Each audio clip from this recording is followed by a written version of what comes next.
Yeah, you look like a ball player, man. Oh yeah, back in the day, maybe. Harold Mendéz graduated in 1996 with a degree in kinesiology, which he decided to combine with international affairs for a dual major. He had a strong focus when he arrived at UNH, and as a result has led a dynamic career as a sports agent, planner and consultant for international sports events, and also as an educational entrepreneur.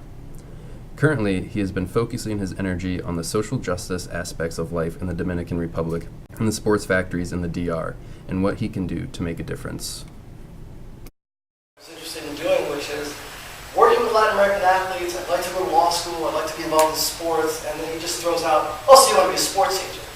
And of course, I don't want to look stupid. Nobody does. So I just say, "Oh, yeah, that's exactly what I want to do." And I run home later on that evening and start doing research because I had no idea what a sports agent was. Jerry Maguire had not come out. The whole notion of being involved in working with athletes was completely unfamiliar to me.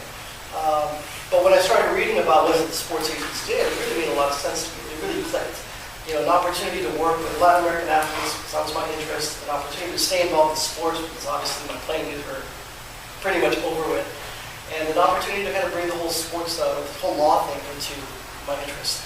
And I basically started charting a path, you know, in that direction. And then it came to my attention that there was this international affairs program here on campus as well.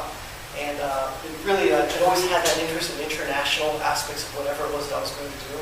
And obviously working with Latin American athletes, it made a lot of sense. So I basically, with the help of the two departments, created a sports studies and international affairs degree that I would pursue for the next roughly 2.5 to 3 years.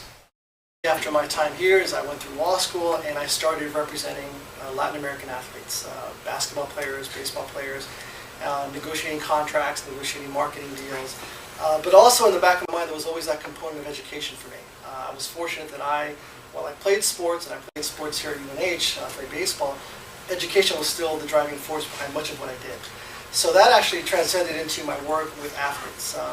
My goal has always been, when working with someone, is to get them to realize the value that education has. Even if they end up becoming the next superstar athlete making $30 million a year, their careers will eventually be over. And while they may never have to work another day in their lives, the reality is that they have a lot of responsibility, I think, in my mind, to give back, to help other kids that are trying to become either the next superstar baseball player or the next doctor or lawyer. So that's really, it's always been kind of the driving force behind what I do.